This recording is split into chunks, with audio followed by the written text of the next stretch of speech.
Bonjour. Le pacte vert ou Green Deal est l'engagement emblématique de la nouvelle Commission européenne présidée par Madame von der Leyen.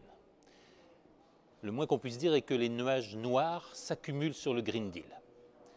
Voici quelques jours, le New York Times publiait une enquête montrant à la fois que le système des primes à l'hectare encourageait une agro-industrie destructrice des modes de fer traditionnels et de l'occupation territoriale européenne, mais plus encore qu'en Italie du Nord, la carte des pollutions agricoles se superposait à peu près exactement à la carte des subventions de la politique agricole commune.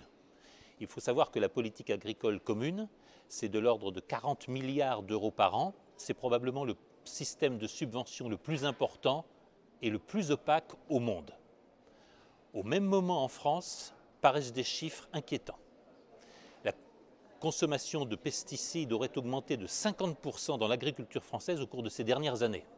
Il faut rappeler que le Grenelle de l'environnement, le plan Éco-Phyto, avait décidé de baisser de 25% cette consommation de pesticides. Le monde agricole serait-il un monde hors la loi?